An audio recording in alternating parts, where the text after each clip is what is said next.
So, good morning, everybody. Can somebody confirm that I'm audible and my screen is visible? Can somebody confirm? Can somebody confirm me that I am audible and my screen is visible?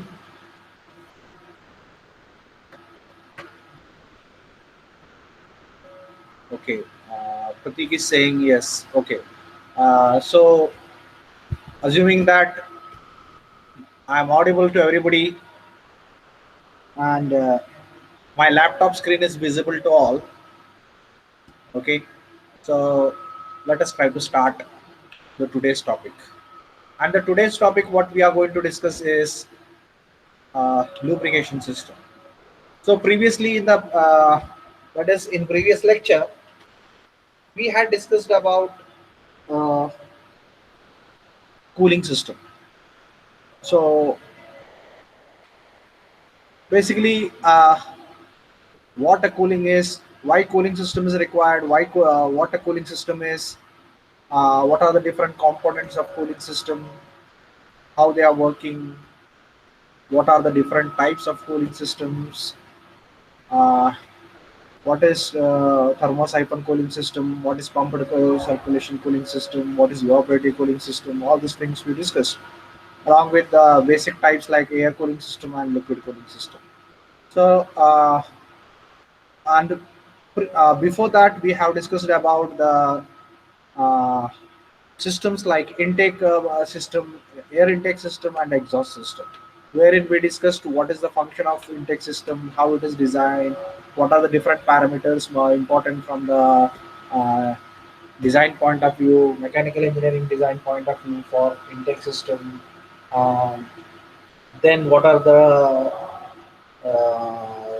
parameters that has to be taken into consideration while designing. Then uh, how air is transported, or in which cases the engines the air is transported, which engine the mixture air fuel mixture is transported, and similarly with respect to exhaust also we discussed. So that is where I think we have completed previously. And moving ahead now, today we are trying to discuss about uh, lubrication system. So uh, I remember somebody asked about supercharging and turbocharging in the previous lecture. So what I will do is I will take that particular content of supercharging and turbocharging in the next lecture. Okay. Uh, Anyhow, we are trying to revise the contents. So we will revise that particular content of supercharging and turbocharging in the uh, coming lectures. So uh, so today we will be going on to discuss lubrication system. तर आपण आज lubrication system discuss करणार आहोत. त्याच्या अगोदर cooling system discuss केली आणि intake system आणि एक्झॉस्ट सिस्टम डिस्कस केली. ओके. तर कूलिंग सिस्टम लुब्रिकेशन सिस्टम आज डिस्कस करणार आहोत. तर लुब्रिकेशन सिस्टम म्हणजे काय, लुब्रिकेशन सिस्टम म्हणजे काय आणि त्याचं महत्व काय. ओके. सो तर it includes the oil pump, oil tank, oil filters, oil coolers and connecting pipes, एवढं सगळं त्या लुब्रिकेटिंग सिस्टम मध्ये असतं. बरोबर. तर आपल्याला पंप पाहिजे, परत टँक पाहिजे, ऑइल टँक पाहिजे. आता आपण लुब्रिकेटिंग ऑइल बद्दल बोलतोय, आपण फ्युएल बद्दल बोलत नाहीये. तर ऑइल पंप पाहिजे, ऑइल टँक पाहिजे, ऑइल फिल्टर पाहिजे आणि oil cooler as per requirement आपण वापरतो, आणि कनेक्टिंग पाईप्स. तर हे सगळं ऑब्विसली पाहिजे, कारण आपलं एक सिस्टम आहे. The purpose of lubrication system is to reduce the wear of the engine moving parts of the cylinder, such as piston, shaft, valves, that must be lubricated. And the lubricant is cooled before recirculation. तर आपल्याला main purpose काय आहे, lubrication करणं, reduce where. आपण in general आपण discuss करतो की lubrication कशासाठी असतं, विअर अँड टिअर कमी करण्यासाठी. कशाचं विअर अँड टिअर? जिथं जिथं आपल्याला मुव्हिंग पार्ट्स आहेत, तर मुव्हिंग पार्ट्स जर कॉन्टॅक्ट मध्ये आले, दोन moving part with respect to each other, they are moving with respect to each other, and if they are in contact with each other they are prone to wear. तिथं wear and tear होणार. So our aim is to ensure that the wear and tear between the two mating parts which are in contact with each other should be minimized. आणि त्याच्यासाठी आपण basically lubrication system design करतो. बरोबर. तर कुठले कुठले parts आहेत ज्याला आपल्याला लुब्रिकेशन लागतं? तर any parts which are moving in the engine with respect to the mating part. बरोबर.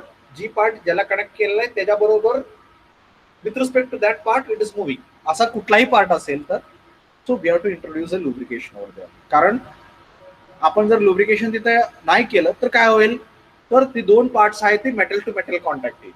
मग आपल्याला मेटल टू मेटल कॉन्टॅक्ट येऊ द्यायचा नाहीये. तर ती अवॉइड करण्यासाठी मग आपण काय केलं की त्या दोन्ही पार्टच्या मध्ये आपण एक लुब्रिकेंटचा लेयर टाकला. Okay. And we keep on that particular lubricant layer circulating, that is every time a new layer is being applied. Okay. तर अशी व्यवस्था आपण केलेली असते आणि मग त्या सिस्टमला आपण लुब्रिकेशन सिस्टम असं म्हणतो. ओके.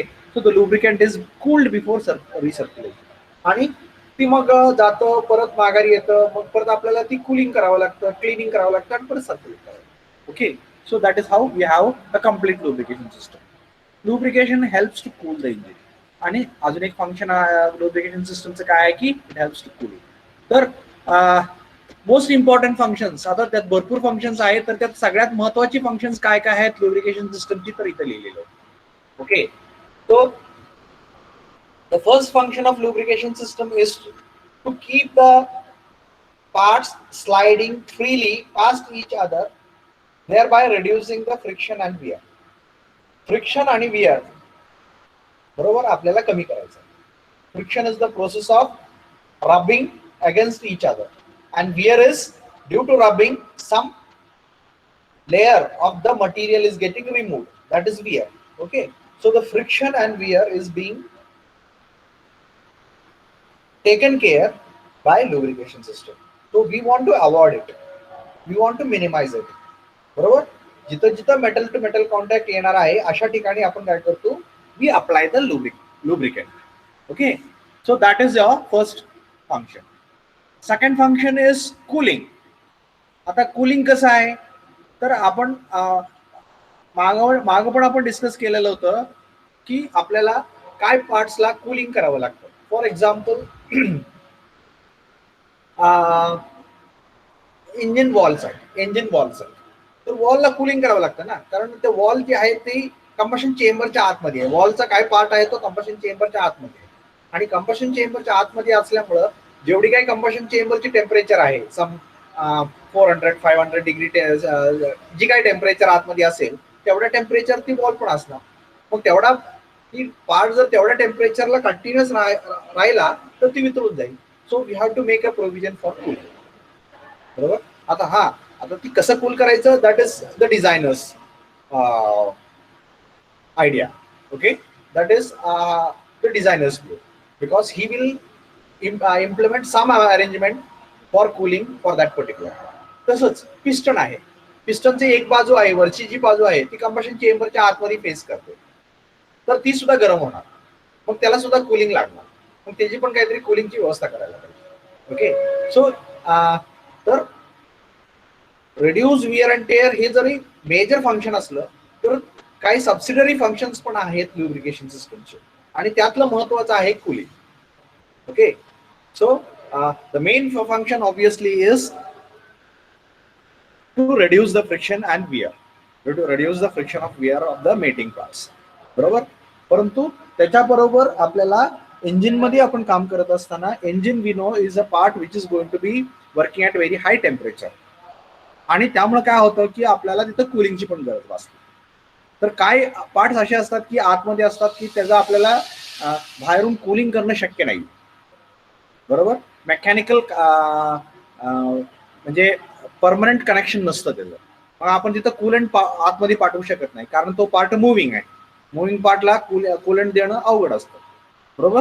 तर मग आपण त्यातनं हीट काढून घेणं आपल्याला अवघड जातं. Then we have to devise a proper system for ensuring that it is being cooled. Third function is cleaning. आता क्लिनिंग कसं आहे, क्लिनिंग कसं आहे, तर आपण विथ रिस्पेक्ट टू इंजिन विचार करूया, with respect to engine combustion chamber विचार करूया. तर कूलिंगचं कसं फंक्शन येतंय, तर आपल्याला माहिती आहे इंजिनच्या आतमध्ये कंबशन चेंबरमध्ये आपण मिक्सर बर्न करतो, आणि मिक्सर बर्न केल्यानंतर बरेच वेळेला आपण आता ऑलरेडी 4th चॅप्टरमध्ये डिस्कस केलेलं होतं की there is a tendency of formation of carbon in case of CI engines. तर not only CI engines, there is a formation tendency of carbon even in the SI engine also, but in CI engine it is prominent, बरोबर. तर ही जी carbon formation tendency आहे इंजिनच्या combustion चेंबरमध्ये, that is going to result in the deposit of the carbon on the certain parts of the combustion chamber like walls. मग आता जे त्या वॉलवरती जर carbon deposit झाला तर काय होणार, तर ती कार्बन डिपॉझिट जर तिथं राहिला, it is going to work as an abrasive. It is going to work as an abrasive. Abrasive म्हणजे काय, it is going to resulting in wear and tear. का, ज्या वेळेला पिस्टन आणि cylinder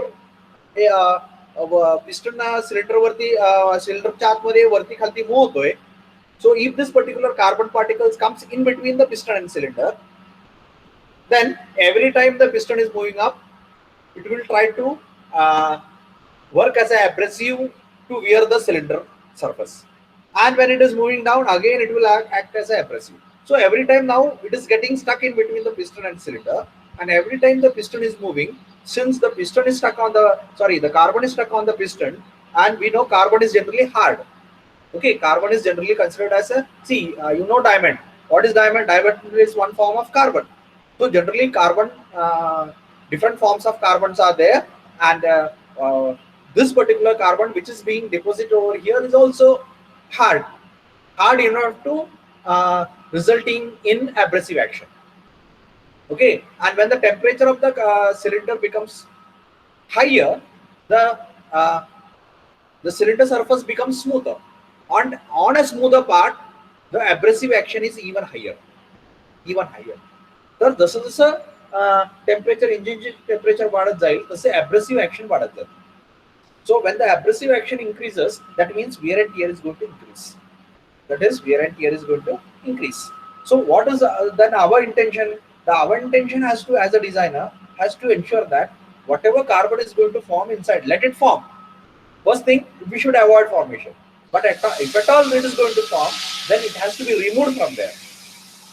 It has to be removed from there after its formation, and that is where we call it as cleaning. So the another function of lubrication is cleaning, to keep the bearing and piston rings clean, or any part inside the engine cleaner. Not only bearing and all, every part, because anywhere there is wear and tear, friction between the two parts, and something foreign particles comes in between that, it is going to work as an abrasive. Okay, so I just given one example of that. Okay, so then how to clean this particular cylinder surface of carbon? मग carbon तिथं कसं remove करायचं, तर मग काय करायचं, प्रत्येक वेळी पिस्टन वरती जाताना बघा आपल्याला एक ऑइल कंट्रोल रिंग नावाची रिंग आपण दिली. मग ती काय करते, it is going to apply one layer of oil. Okay, it is going to apply one layer of oil. आणि दुसरी एक रिंग आहे what we call as a compression ring. ते काय करते, it is going to work as a abrasive, it is going to scrap the oil. म्हणजे ती असं पुसायचं काम करते, ऑइल पुसायचं काम करते, आणि oil control ring oil apply करायचं काम करते. मग परत खालती येताना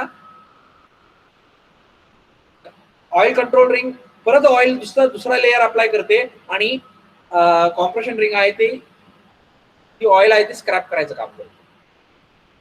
म्हणजे काय झालं, प्रत्येक वेळी पिस्टन मूव्ह होताना एक वेगळा layer, new layer of oil is being applied on the piston surface, cylinder surface, cylinder wall. बरोबर, म्हणजे प्रत्येक वेळी पिस्टन मूव्ह होताना एक नवीन लेअर तयार होतो, आणि आता जी अप्लाय झालेला लेअर आहे तो दुसरे रिंग काय करते, स्क्रॅप करायचं काम करते, खरडून काढते. आणि ते ऑइल खरडून काढलं की त्याच्याबरोबर क्लिनिंग ऍक्शन होते. कारण त्याच्याबरोबर कार्बन निघून येतो आणि ते carbon gets stuck in the oil, and as the oil flows back to the oil sump, the carbon particles are taken to the oil sump. तर अशा प्रकारे काय होतं की क्लिनिंग ऍक्शन पण होते. तर पहिलं फंक्शन होतं लुब्रिकेशन, बरोबर, म्हणजे रिड्यूस विअर अँड टिअर, बरोबर, तर ते आपल्याला माहिती आहे. दुसरं आपण काय म्हणालो की it has a function of cooling also, तर त्याला कूलिंग पण करावं लागतं असं आपण म्हणालो लुब्रिकेशनला. तिसरं फंक्शन काय म्हणालो आपण, क्लिनिंग, तर ते क्लिनिंग पण करावं लागतं, बरोबर. आता चौथं फंक्शन काय म्हणतोय, sealing. To form a good seal between the piston rings and the cylinder wall. तर पिस्टन आणि सिलेंडर ह्याच्यामध्ये एक गॅप आहे, बरोबर, इंटेन्शनली आपण ठेवलेला गॅप आहे, बरोबर. आता ती गॅप आपल्याला का ठेवावा लागतोय, कारण ती गॅप जर नाही ठेवला तर पिस्टन आतमध्ये मूव्ह होणार नाही, बरोबर. म्हणजे आता पिस्टन रिंग आहे आणि रिंग आणि सिलेंडर कॉन्टॅक्ट मध्ये आहे, तर त्या रिंगच्या, पिस्टन रिंगच्या आणि सिलेंडरच्या मध्ये थोडस गॅप आहे. आता ती का ठेवावं लागतो, तरच कारण आपल्याला ती वरती खालती मूव्ह होणार. गॅप जर नाही ठेवला तर ते अडकून बसेल तिथं, correct. And therefore, what we do is we now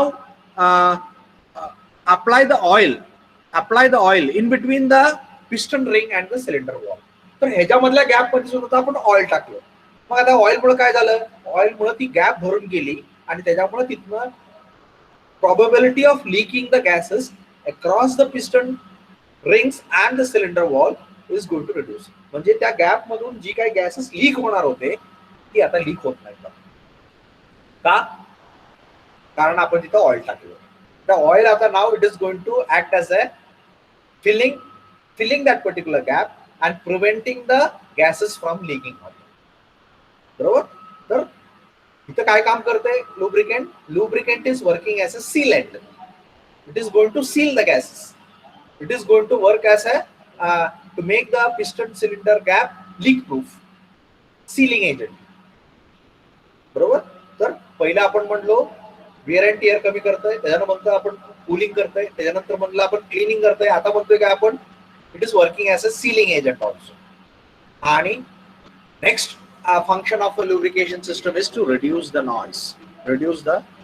आता नॉइज कसं काय रिड्यूस करणार, to reduce the noise of the engine by absorbing vibrations, बरोबर. एखादा पार्ट जर व्हायब्रेट होत असेल, बरोबर. आता समजा आपण आज खुर्ची ओढली जमिनीवरती तर बरेच वेळेला नॉइज होतो, पण तीच खुर्ची जर आपण एखाद्या ओल्या जमिनीवरती ओढली तर तेवढा नॉइज होत नाही. का, कारण पहिल्या जमीन वाळली असताना जी खुर्चीचं मटेरियल आहे त्याचं आणि तुमच्या जमिनीचा कॉन्टॅक्ट येत होता, त्यामुळे ती आवाज तयार होता.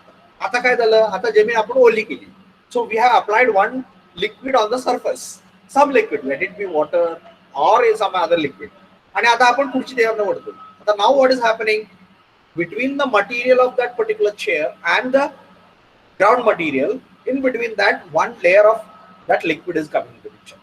So we don't have direct material to material contact now, because in between there is a liquid, and the probability of producing the noise is going to be reduced. Okay. आणि थोडंफार जर त्या पार्ट्स मध्ये vibration होत असेल, so the vibration is also getting damp due to viscosity of the liquid. आणि इथं तर आपल्याला ऑइल वापरतोय, oil is highly viscous, okay, comparatively than water. Okay, so the liquid we are using is a lubricating oil which is more viscous and it has a capacity to absorb the vibrations also. Okay, so it is reducing noise and reducing the vibrations also.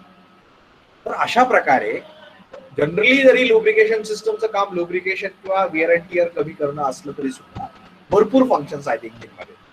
कारण आपल्याला जसे गरज भासेल तसं आपण त्या ऑइलला त्या गोष्टीसाठी तिथं वापरतो.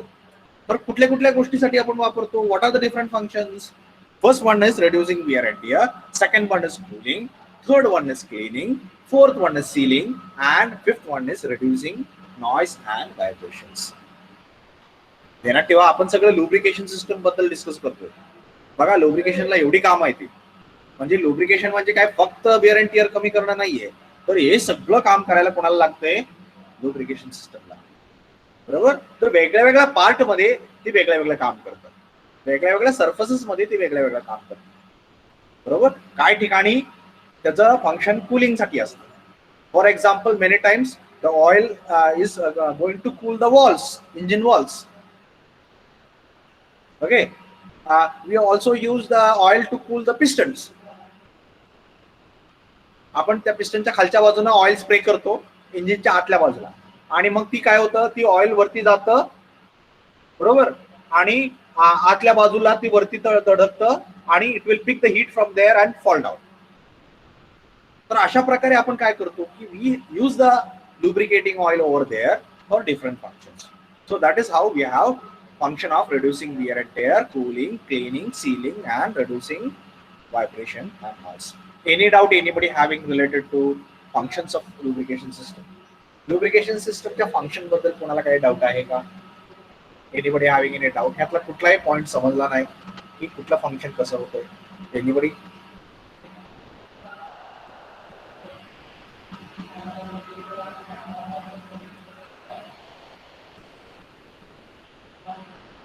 Okay. Since nobody is asking the doubt, presuming that everybody has understood, we'll move on to next point. So we have here parts of lubrication system. तर आता अशी जी lubrication system नावाची सिस्टम आहे तर त्यात कुठल्या कुठल्या पार्ट्स लागतात? तर ऑइल सम्प पहिला part, oil sump. Oil sump म्हणजे काय? तर ही जी पार्ट आहे खालचा इंजिनचा ज्याच्यामध्ये ऑइल स्टोअर केलं गेलं. म्हणजे आपण ऑइल इंजिन मध्ये वाटल्यानंतर जिथं जाऊन ऑइल साठतंय त्या पार्टला आपण काय म्हणणार? Oil sump. तर ही जनरली इंजिनचा खालचा पार्ट असतो. बरोबर. असे इंजिनच्या खालच्या बाजूला असं थोडस एक टँकच्या स्वरूपात केलेलं असतं. So that is what you call as oil sump. Okay. Then oil pump. इथे एक पंप बसवला, ऑइल पंप बसवलाय. आता ह्या पंपचं काम काय आहे? इथनं ऑइल घेणं आणि ह्या ऑइल गॅलरीजला ऑइल सप्लाय करणं विथ प्रेशर, अंडर प्रेशर. कारण छोटे होल्स असतात, ऑइलचे होल्स असतात, किंवा ऑइल त्याला आपण ऑइल गॅलरीज म्हणतो, ते छोटे होल्स असतात आणि ते आर पार इथून तिथून इंजिन मध्ये पसरलेलं असतं. मग जोपर्यंत आपण त्याला प्रेशरनं ऑइल देत नाही तोपर्यंत ती ऑइल त्यात पसरत नाही, कारण एकदम छोटे डायमेन्शन्स असतात होल्स. बरोबर. So it is required to supply the oil under pressure. So we require a pump over there. So we have a pump. Then pickup screen. म्हणजे something like it is going to recirculate from one region to another. Then we have oil filter. आपल्याला इथं जी oil येते, आताच आपण म्हणालो होतो की carbon बरोबर ऑइल बरोबर कार्बन खाली आलं. आता तीच परत कार्बन आपण वरती परत माघारी नेऊन चालेल का? तर नाही चालणार. मग आपल्याला काय करावं लागेल? फिल्टर करावं लागेल ऑइल. बरोबर. तर आपल्याला ऑइल क्लीन करावं लागते रिसर्क्युलेट करायच्या अगोदर आपल्याला ती ऑइल क्लीन करावं लागते. आणि त्यासाठी मग आपल्याला काय लागतंय? तर ऑइल फिल्टर. आपल्याला एक ऑइल फिल्टर देणं गरजेचं आहे. ऑइल गॅलरीज म्हणजे काय? ही जी होल्स आहेत ज्याच्यामधून ऑइल फ्लो होतंय त्याला आपण ऑइल गॅलरीज असं. बरोबर. वेगळ्या वेगळ्या पार्टकडे आपल्याला ऑइल न्यायचंय, मग त्यासाठी आपण वेगळे वेगळे पाईप्स म्हणा किंवा होल्स म्हणा. बरोबर. तर ही जी आपल्याला प्रोव्हिजन केलेली आहे, पॅसेज दिलेला आहे. So the passage with the oil is going to flow from the pump to different parts of the engine where the lubrication is required is called as oil galleries. बरोबर. मग ती पाईपच्या स्वरूपात असू शकतं किंवा होलच्या स्वरूपात असू शकतं.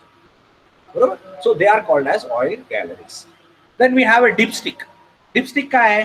तर बघा आपल्याला इंजिन मध्ये ऑइल किती आहे चेक करण्यासाठी एक प्रोव्हिजन केलेलं असतं. काय असते? एक डिपस्टिक त्याला नाव आहे. म्हणजे ते एक असे लॉंग रॉड असतो आणि ती असं एका होलला आपण कॅप सारखं बसवलेलं असतं. मग ती ते आतमध्ये टाकतो आपण आणि आपण उचलून बघतो.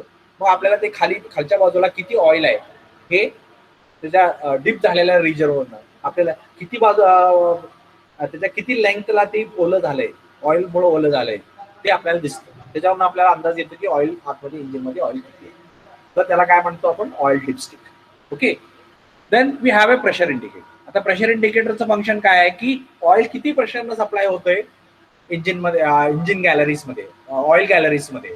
बरोबर. किती प्रेशरनं सप्लाय होतंय आपल्याला समजण्यासाठी. तर ही समजायची गरज काय तर हे समजायची गरज अशी आहे की समजा कुठेतरी ऑइल गॅलरीज मध्ये ब्लॉकेज आलं, बरोबर. जसं आपल्याला आर्टरीज मध्ये कुठेतरी ब्लड वेसल्स मध्ये कुठेतरी ब्लॉकेज आलं तर आपलं जसं हार्ट बंद पडतं, सिस्टम बंद पडते, तसं the probability of blockage are there. म्हणजे आता आपल्याला माहिती आहे, आपण जस्ट डिस्कस केलं की वेगवेगळे कार्बन पार्टिकल्स म्हणा किंवा unwanted solid materials are going to flow in to the system, come in to the system. आणि मग असं पण डिस्कस केलं की आपल्याला ही ऑइल गॅलरीजचं डायमेन्शन खूप छोटं आहे, बरोबर. मग आता ती जाऊन तिथे जर डिपॉझिट झालं आणि जर ऑइल गॅलरीज ब्लॉक झाल्या तर काय होणार, प्रेशर वाढणार. मग प्रेशर ज्या वेळेला वाढतं, so it is a indication that oil is having some dirt in it. Okay, oil system is getting blocked somewhere. Okay, and probably we need to change the oil to ensure that whatever dirt is there inside the lubrication system has to be removed. बरोबर. त्याचं indication देण्यासाठी, म्हणजे oil system जर pressure जर व्यवस्थित दाखवत असेल, जी काही सेट प्रेशर आहे तेवढं कंटिन्युअसली दाखवत असेल, म्हणजे याचा अर्थ असा आहे की ऑइल कंटिन्युअसली फ्लो होतोय आतमध्ये. आणि कुठेही ब्लॉकेज तयार झाला तर प्रेशर वाढतं. मग आपल्याला ऑइल प्रेशरवरनं काय समजतं, तर ऑइल प्रेशरवरनं ही समजतं आपल्याला की ऑइल लुब्रिकेशन ऑइल सिस्टम जी आहे त्याच्यामध्ये कुठेतरी ब्लॉकेज तयार झालंय आणि ती ब्लॉकेजमुळे प्रेशर वाढलं. आता प्रेशर वाढलंय म्हणजे आपल्याला ऑइल मध्ये घाण आले. आता घाण आले म्हणजे काय, तर आपल्याला ती क्लीन करायला पाहिजे. So then we have to change the oil, बरोबर. कमीत कमी मग ऑइल आपण नाही चेंज केलं तर कमीत कमी ते ऑइल बाहेर काढून पूर्णपणे बाहेर काढायचे आणि सिस्टम साफ करून घेऊन परत ते ऑइल फिल्टर करून परत कमीत कमी आपल्याला परत सेम ऑइल म्हणा. समजा आपल्याकडे ऑइल चेंज करायची व्यवस्था नसेल किंवा ऑइल आपल्याकडे नसेल तर आपण काय करणार, दॅट केस आपण फिल्टर करणार आणि तेच ऑइल परत आतमध्ये टाकणार until we have a provision to change the oil, बरोबर. तर असे नंबर ऑफ कॉम्पोनेंट्स आहेत. तर ऑइल सम्प जिथं आपण त्याला स्टोअर करतोय, बरोबर. ऑइल पंप आपल्याला ऑइल पंपिंग करण्यासाठी खालून घेऊन संप मधून ऑइल घेऊन ऑइल गॅलरीजला ऑइल विथ प्रेशर पोहोचवण्यासाठी आपल्याला पंप लागतोय. देन पिकअप स्क्रीन एका बाजूला घेऊन दुसऱ्या बाजूला आपले सप्लाय करतोय. ऑइल फिल्टर खाली येताना ऑइल घाण घेऊन येते, ती घाण परत आपल्याला रिसर्क्युलेट करायची नाही म्हणून आपण त्याला फिल्टर करणार. ऑइल गॅलरीज जे पॅसेजेस आहेत ज्याच्यामधून ऑइल फ्लो होतंय त्याला आपण ऑइल गॅलरीज असं म्हणतोय. Dipstick, it is the provision made to check the oil level. आणि pressure indicator, it is a indicator showing at what pressure presently the oil is flowing in the lubrication system. Okay, so these are the different parts of a lubrication system. Now we have different types of lubrication systems. Okay, तर दोन टाईपचे lubrication systems आहेत. तर बघा नाव कसं आहे बघा, wet sump आणि dry sump. Wet sump lubrication system आणि ड्राय सम्प लुब्रिकेशन. आता ही नावं कशावरून आली, तर आपण तिथं शब्द काय आहे, संप आहे. संप म्हणजे काय आहे, जी टँक आहे खालचा, ही जी पार्ट आहे इंजिनचं ह्याला संप म्हणतात. तर त्या संप बद्दल बोलतोय आपण, त्या संप बद्दल बोलतो. तर त्या संप मध्ये जर ऑइल असेल तर त्याला आपण वेट संप म्हणतो. म्हणजे संप मध्ये, इंजिनच्या संप मध्ये ऑइल कलेक्ट होतंय आणि तिथून ती परत रिसर्क्युलेट होते. अशी जी सिस्टम असेल तर त्याला आपण वेट संप लुब्रिकेशन सिस्टम असेल, बरोबर. आणि दुसरी कुठली आहे, ड्राय संप. आता ड्राय संप मध्ये म्हणजे काय, तर त्या केसमध्ये ही जी संप आहे इथं आपण ऑइल कलेक्ट करत नाही, साठवत नाही. साठवायची काहीतरी वेगळी व्यवस्था आपण केली आणि त्यामुळं या संप मध्ये ऑइल कलेक्ट होत नाहीये, बरोबर, इथं साठत नाहीये. तर ज्या इंजिनचा संप ड्राय आहे, जिथं ऑइल कलेक्शनची व्यवस्था केली गेलेली नाही, अशा लुब्रिकेशन सिस्टमला आपण ड्राय संप लुब्रिकेशन सिस्टम असं म्हणतो. आणि ज्या इंजिनच्या संप मध्ये ऑइल कलेक्ट होतंय, स्टोअर होतंय, जिथं ऑइल साठलं जातंय, त्या lubrication systemला आपण wet sump lubrication system असं म्हणतो. So we have two types of lubrication systems, wet sump lubrication system and dry sump lubrication system. In wet sump lubrication system, oil is being stored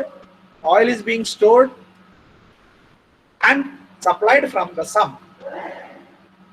Okay? म्हणजे sump मध्ये आपण store केलं आणि तिथून supply केलं. आणि in dry sump lubrication system, we are not using the sump for storing and supplying the lubricating oil. What we do, we have a separate tank, storage tank, and from there we are doing all these things. आणि ते इंजिनच्या generally बाहेर असतं. Okay, so such a system is what you call as dry sump lubrication system. आता dry sump lubrication system मध्ये आपल्याला एकच type आहे, सब type आहे, बरोबर. ड्राय सम्प लुब्रिकेशन सिस्टम मध्ये आपल्याला एकच सब टाईप आहे, परंतु वेट सम्प लुब्रिकेशन सिस्टम मध्ये आपल्याला 4 सब टाइप्स आहेत, बरोबर. 4 सब टाइप्स आहेत. काय? First one is mist lubrication system, second one is wet sump lubrication system, third one is pressure feed or forced feed lubrication system, आणि चौथा आहे स्प्लॅश लुब्रिकेशन सिस्टम. तर 4 सब टाइप्स आहेत कशामध्ये? वेट सम्प मध्ये. म्हणजे ज्या इंजिन मध्ये sump is used as a location where oil is being stored and from where the oil is being supplied to galleries, oil galleries. Okay, तशा lubrication system ला तर आपण काय म्हणतो? वेट सम्प lubrication system असं म्हणतो. आणि वेट सम्प lubrication चे 4 सब टाइप्स आहेत. कुठले कुठले? We have mist lubrication system, we have wet sump lubrication system, we have mist lubrication system, तर ही सगळे झाले types of lubrication system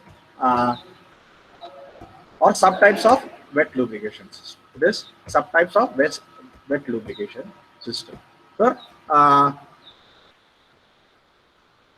we'll see what this particular systems are.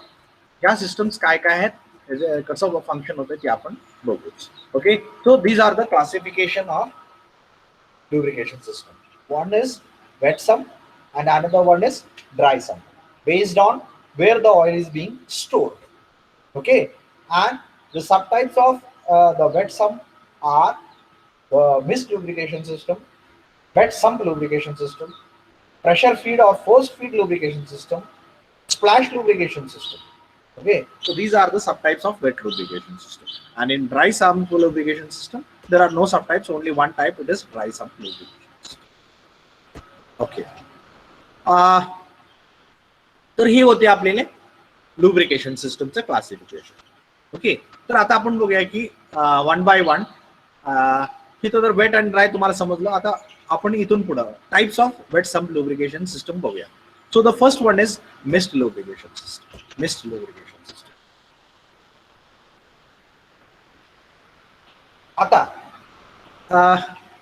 He mist lubrication system discuss करायच्या अगोदर तर I think everybody has seen that some two wheelers like Luna और M80 आपण oil कुठे टाकतो, ऑइल कुठे आपण सप्लाय करतो सच इंजिन्सला, अशा गाड्यांना, तर आपण पेट्रोल टँक मध्ये ऑइल सप्लाय करतो.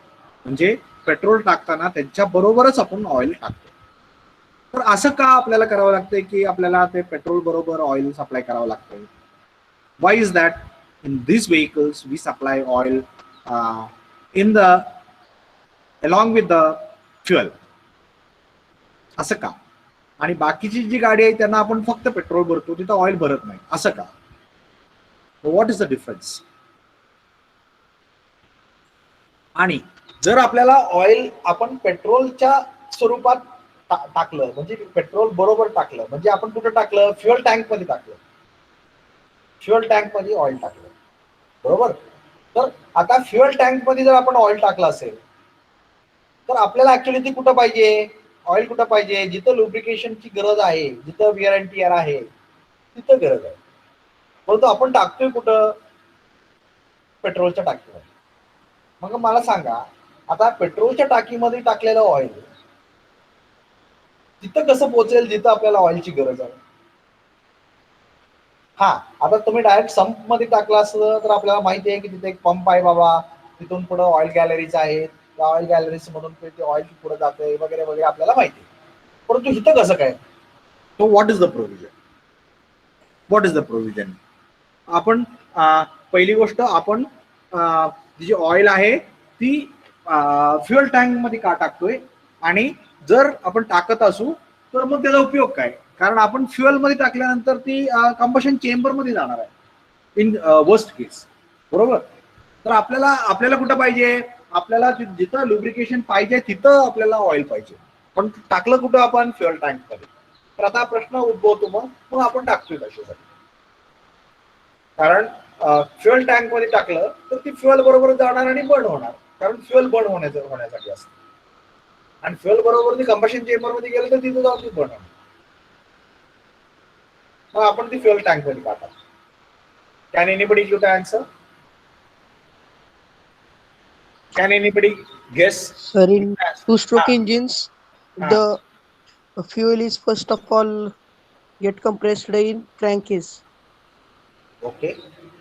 and we required lubrication in crankcase as there are a lot of rotating parts and there is friction, and then that fuel is supplied in combustion chamber, and after combustion that lubricant gets splashed all over the walls of combustion chamber and अरे पण lubrication takes place. मला सांगा, आपण टाकलं कुठं, फ्युएलच्या Fuel, टाकीमध्ये.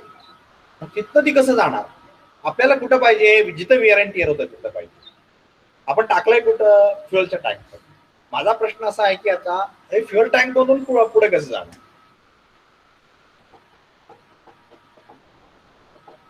हा, आता फ्युएल कसं जाते आपल्याला माहिती आहे, कारण फ्युएलचं इव्हॅपोरेशन होतंय, बरोबर. ते वेपर फॉर्म मध्ये तयार होते आणि वेपर फॉर्म मध्ये ती एअर फ्युएल मिक्सरच्या स्वरूपात जात आहे. हा, somebody else is speaking, somebody else wants to give an answer. हा बोला. हॅलो, हा बोला. कार्बोरेटर मध्ये पेट्रोल आणि एअरचं मिक्सचर होताना ऑइल तसंच राहणार ॲज इट इज. बरं, मग ऑइल कार्बोरेटर मध्येच फ्लो व्हायला चालू होईल. हा, ते पुढे सप्लाय होऊन ॲज अ लुब्रिकंट आणि पॉवर पण वाढवतं ऑइल. कार्बोरेटर मधून आपण पाईप काढली का, मग कार्बोरेटर मधून पाईप काढली का ऑइलची, कारण जर ती इव्हॅपोरेट, एखाद्या ठेवा, एखादं लिक्विडचं जर इव्हॅपोरेशन नाही झालं, म्हणजे लिक्विडच्या स्वरूपात असेल तर इट स्टार्ट फ्लोईंग, ती फ्लो व्हायला चालू होणार. मग तसं ती कार्बोरेटरवरनं फ्लो व्हायला चालू होईल, कार्बोरेटरच्या वॉलवरनं.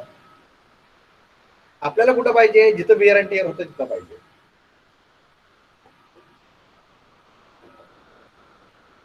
Anybody else. बरोबर आहे तुमचं, थोडंफार बरोबर आहे, परंतु एक्झॅक्टली नाही. हा, एनीबडी एल्स. ओके, तर आन्सर आहे इथं. ही पर्टिक्युलरली या टाईपच्या लुब्रिकेशन सिस्टमला आपण mist lubrication system, mist lubrication system. आणि ही जनरली कुठं वापरतो, टू स्ट्रोक इंजिन मध्ये. जसं आपल्या आता मित्राने सांगितलं की आपण टू स्ट्रोक इंजिन मध्ये ही सिस्टम वापरतो, बरोबर आहे. आणि आपल्याला जसं इथे लिहिलं, it is not possible to have the lubrication oil in the sump because we are using the sump for mixture. मिक्सचरसाठी आपण ती सम यूज करतो, बरोबर. त्यामुळे आपल्याला ती संपचं 100% ती आपल्याला लुब्रिकेशनसाठी आपण यूज करू शकत नाही. मग आपण काय करतो इथं, तर इथं बघा नाव काय आहे, mist. Mist, what is mist. Mist म्हणजे थोडक्यात धुकं, धुकं, बरोबर. तर कशाचं धुकं, एखादं पार्टिकल, एखादं लिक्विड पार्टिकल. आता आपल्याला माहिती आहे धुकं म्हणजे आपल्याला हवेत काय असतं, पाण्याचे पार्टिकल्स असतात, बरोबर. परंतु ती जमिनीवरनं फ्लो होत आहेत का, नाही होत. का, कारण ती तेवढं बारकं पार्टिकल आहे. We have the liquid particles, see, the water is in the form of liquid over there, but it is suspended in air because it is very, very small. So in a similar manner, what happens is when we put the oil in the petrol in the tank, the oil selected and the fuel selected is such that they are getting mixed with each other. म्हणजे uniformly mixture तयार होते कशाचं, ऑइलचं आणि फ्युअलचं. पण ज्या वेळेला फ्युअलचं supply होतंय आणि स्प्रे होतोय कार्बोरेटर मध्ये, त्यावेळेला ती स्प्रे झाल्यानंतर ॲटोमायझेशन होतं. आता त्या ॲटोमायझेशन मध्ये ऑइलचं पण ॲटोमायझेशन झालं, परंतु fuel is able to get convert itself into vapor by absorbing heat. आणि जी ऑइल आहे, it is unable to get converted itself into vapor. It is atomized, but it is unable to get converted into vapor. Then is it going to flow? No. Why? Because it is atomized to such a level that it is getting suspended in the air. म्हणजे आतमध्ये तुम्ही जर mixer जर बघायला गेला तर ती थोड्याफार धुक्याच्या स्वरूपात असतो. का? कारण तिथं ऑइल जे आहे ते ऑइलचे धुकं तयार होतं. जसं आपलं थंडीच्या दिवशी आपल्याला सकाळी आपल्याला धुकं दिसतं, त्याच्यामध्ये पाण्याचे पार्टिकल्स असतात. So the water molecules are getting suspended in air. In a similar manner, in the carburetor of a two-stroke engine, we have the oil particles suspended in the air-fuel mixture, and we call it as a mist. Okay, so this particular mist is going into the combustion chamber, and getting deposited on the walls. ज्यावेळेला ती mist जातं, ती combustion chamber मध्ये जातं. So the evaporation temperature of this oil is very, very high. So what is happening is this particular mixture goes, and as the mixture is going into the combustion chamber, is getting deposited on the wall of the combustion chamber. आणि combustion chamber च्या wall मध्ये गेल्यानंतर it starts flowing on the walls of combustion chamber. combustion chamber च्या wall वरती धारा लागायला लागतात. म्हणजे आपण जसं बघतो की थंडी एका बाजूला, म्हणजे समजा आता बाहेर जास्त थंड असेल तर बरेच वेळेला बघा आपल्या गाडीच्या काचावरती असे धारा लागतात, मॉइश्चर डिपॉझिट होऊन त्याचे धार लागतात थंडीच्या दिवसात. Okay, in a similar manner what happens is this mist is going into the combustion chamber and the mist is getting deposited on the walls because it is in the liquid form. बरोबर, ती liquid form मध्ये आहे. त्यामुळे काय होतंय, ज्या वेळेला ती जर वॉलच्या कॉन्टॅक्ट मध्ये ती पार्टिकल आला, लिक्विड पार्टिकल आला, तर त्या वॉल वरती ती डिपॉझिट होतो and there it starts flowing and this flow is being collected back by the piston ring, scraped by the piston ring and send to the sump किंवा जिथं storage आहे. बरोबर, मग त्या स्टोरेज मधून ती परत oil galleries through pump through circulate होणार किंवा तिथून ती वेगळ्या वेगळ्या जिथं पाहिजे तिथं सप्लाय होणार. आता कुठं पोहोचलं, ती सिलेंडर वॉल्सवर, सिलेंडर वॉल वरती फ्लो होते. मग तिथून वेगळ्या वेगळ्या ऑइल गॅलरीज आहेत. बरोबर, तर तिथून ते लुब्रिकेशन ऑइल कंट्रोल रिंगला गेलं, तिथून ते पिस्टन तुमच्या कनेक्टिंग रॉडच्या स्मॉल एंडला मध्ये गेलं, स्मॉल एंड मधून तुमच्या बिग एंडला गेलं, बिग एंड मधून तुमच्या क्रँकशाफ्टला गेलं. असं करत करत करत वेगळ्या वेगळ्या ऑइल गॅलरीज मधून ती फ्लो होत होत होत पुढे जाते. तर बेसिकली आपण कुठे टाकलं, त्याला फ्युअल टँक मध्ये टाकलं. फ्युअल टँक मधून ती ॲटमायझेशन झालं, मिक्स झालं पहिल्यांदा. बरोबर, uniform mixture of fuel and oil. आणि मग ज्या वेळेला फ्युअल ॲटोमाइज होतंय त्यावेळेला ऑइल पण ॲटोमाइज झालं. म्हणजे oil is now getting converted into very small particles. Now the particles of the oil is very so small that it is getting suspended in the air fuel mixture, and therefore we calling it as mist. आता मिस्टच्या स्वरूपातलं जी mixture आहे ती कुठे जाते, सिलेंडरच्या आतमध्ये जाते. तर सिलेंडरच्या आतमध्ये गेल्यानंतर काय होतंय, as the air is moving inside the combustion chamber, oil is coming in to contact with the cylinder walls and it is getting deposited on the cylinder walls. Cylinder wall वरती डिपॉझिट होतं and this deposit oil starts flowing when the piston ring is scraping the oil. आपण आता म्हणालो की दोन टाईपच्या ring असतात, एक लुब्रिकेटिंग ऑइल रिंग आणि एक कॉम्प्रेशन रिंग. आणि कॉम्प्रेशन रिंग काय करते, ऑइल स्क्रॅप करते. तर when it scraps the oil starts flowing. म्हणजे जसं काचावर आपल्याला वायपर जसं पाणी स्क्रॅप करतो तसं oil control sorry piston ring आहे ती ऑइल सिलेंडरच्या आतमध्ये स्क्रॅप करते. मग ती स्क्रॅप केलं की ती जी स्क्रॅपिंग ऍक्शन मुळे जे ऑइल कलेक्ट झालेलं आहे that starts flowing and it is flowing to the oil galleries slowly. मग ती तिथून कुठे गेलं, पुढे ऑइल लुब्रिकेटिंग रिंग मध्ये गेलं, ऑइल कंट्रोल रिंग मध्ये गेलं, ऑइल कंट्रोल रिंग मधून कुठे जाते, आतमध्ये होल्स असते, पिस्टनच्या आतमध्ये गेलं, पिस्टनच्या आतमधून कुठे गेलं, गजन पिन मध्ये गेलं, गजन पिन मधून कुठे गेलं तर small end of the connecting rod मध्ये गेलं, small end of the connecting rod मधून कुठे गेलं तर big end of the connecting rod मध्ये गेलं, big end of the connecting rod मधून कुठे गेलं तर इंजिन बेरिंग्सला गेलं. असं करत करत करत ती ऑइल रिसर्क्युलेट होते. बरोबर. नंतर ती स्टोरेज कुठं असेल तिथं जाणार, स्टोरेज मधून परत ती ऑइल सप्लाय होणार. So like this we have what we call as mist lubrication system. Okay, so I hope everybody understood what is mist lubrication system. Mist lubrication system म्हणजे काय, आता टू स्ट्रोक इंजिन जनरली वापरत असल्यामुळं आपण खाली हे या प्रकारचे आपण मिस्ट लुब्रिकेशन सिस्टम वापरत नाही. Generally it is use for two stroke engine. का, टू स्ट्रोक इंजिनचं आपल्याला बल्की नसतं, ते एकदम छोटं असतं. बरोबर. आणि मग त्यात आपण भरपूर पार्ट्स ऍड करून एक कॉम्प्लिकेटेड सिस्टम तयार न करता आपण काय करतोय, स्पेशल लुब्रिकेशन सिस्टम सेपरेट न देता we are putting it with the fuel and along with the fuel it is getting atomized, mist is formed, mist is supplied to the engine cylinder, the mist gets deposited on the cylinder walls and from the cylinder wall it is getting supplied to all the different parts. Okay, so that was about mist lubrication system. तर हे काय होतं, mist lubrication system. Okay, so that was about okay, so many things are there. So it is time up now. So for today we will stop over here. In the coming lecture we will discuss the other different types of lubrication systems.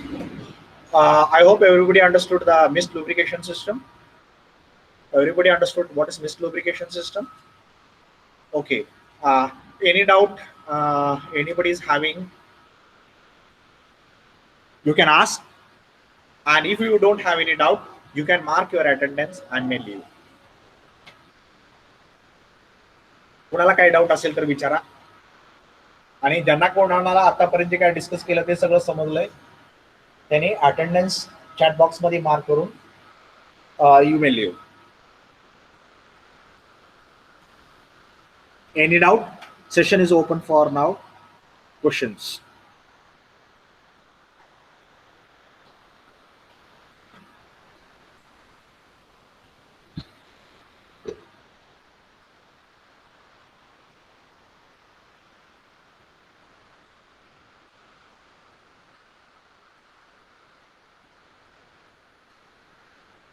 Any doubt, anybody? Please ask. Hello sir. हा बोला. Sir ते oil cylinder मध्ये गेल्यावर energy मध्ये परिणाम पडतो ना, म्हणजे एनर्जी जास्त असते ना.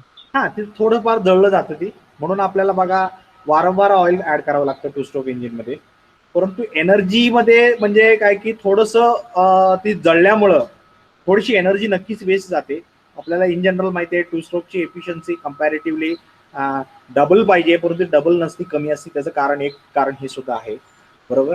कारण ती जळताना तिथं एनर्जी ऑब्व्हियसली वापरली जाणार आहे आणि ऑइल जळल्यानंतर बऱ्याच वेळेला एनर्जी जनरेट होत नाही. जरी ती हायड्रोकार्बनचं असतं परंतु तेवढ्या प्रमाणात जळली जात नाही आणि जळलं तरी डिपॉझिट पण तयार होतात. असे बरेच प्रॉब्लेम आहेत. परंतु basically it is not intended to generate energy. आणि मग energy can be considered as wasted which is use for burning the oil. Obviously तुम्ही म्हणताय ते एकदम बरोबर. थोडंसं एनर्जीवरती परिणाम नक्की होतो ऑइलमुळे.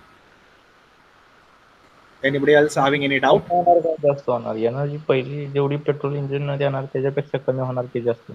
कमी व्हायला पाहिजे ना, कारण आपल्याला जी काय तिथली हीट आहे ती हीट ह्या ऑइलला जाळण्यासाठी वापरली गेली. बट सर फ्युल एनर्जी वाढवणार ना ते? नाही वाढवणार, मग तीच सांगितलं की तुम्हाला ती पूर्णपणे जळलं तर त्यातून ती पेटून पूर्णपणे त्यातनं एनर्जी तयार झाली तर ही होणार. परंतु ती तसं नाही होता आपल्याला माहित नाही ती कधी जळणार आहे, आफ्टर बर्निंग स्टेजला जळणार आहे का कधी जळणार आहे, बरोबर. ती कधी पण जळू शकते. ज्या वेळेला ती ऑइल त्याच्या टेम्परेचरला, बर्निंग टेम्परेचरला पोहोचेल, सेल्फ इग्निशन टेम्परेचरला पोहोचेल, त्यावेळेला ती बर्न होणार. ती कधी पण बर्न होऊ शकते, बरोबर. पहिली गोष्ट. दुसरी गोष्ट, बर्न होण्यासाठी आपल्याला त्याला ऑक्सिजन सप्लाय करावं लागते. त्यावेळेला त्याला ऑक्सिजन मिळते का माहित नाही आपल्याला, आणि ऑक्सिजन मिळते का माहित नसेल तर समजा लाकूड आपण चुलीत टाकलं आणि त्याला जर ऑक्सिजन नाही मिळालं तर ती काय होतंय, धुरामध्ये कन्वर्ट होतंय. मग धूर म्हणजे एनर्जी का, तर धूर म्हणजे एनर्जी नाही, it is just a pollution. तर अशा प्रकारे we cannot confirm that it is going to generate energy, but oil is getting consumed. Oil is getting consumed because it is getting burn. कारण ती बर्न झालं असं आपण म्हणतोय. बर्न झालं तर it is a wastage. First, it is a wastage. Second, it may not produce energy. Even if it is produce energy, आपण कंबशनच्या chapter मध्ये शिकलो की कुठल्या स्टेज मध्ये कंबशन झाल्यानंतर त्या एनर्जीचं कन्व्हर्जन पॉवर मध्ये होतं, त्यावेळेलाच ती बर्न झालं तर एनर्जीचं ऍडिशन होणार आहे. इतर वेळी कधी जरी बर्न झालं तर त्याचं एनर्जीमध्ये ऍडिशन होणार नाही. मग इन जनरल जर आपण बघायला गेलो तर ते आपण असं गृहीत धरत नाही की ती ऑइल बर्न झाल्यामुळे एनर्जी तयार झाली, असं गृहीत धरत नाही. कारण we don't have surety about when it is going to burn, whether it is going to burn completely, whether it is going to produce energy and contribute into the power, because we want combustion to happen at a proper time. That is very very important. ज्या वेळेला piston top dead सेंटरला आहे आणि आता just खाली move होणार आहे, त्यावेळी जर एनर्जी तयार झाली तरच त्या एनर्जीचं रूपांतर पॉवर मध्ये होतंय. इतर वेळी कधीही एनर्जी तयार झाली तर that is not going to be getting converted in to the power.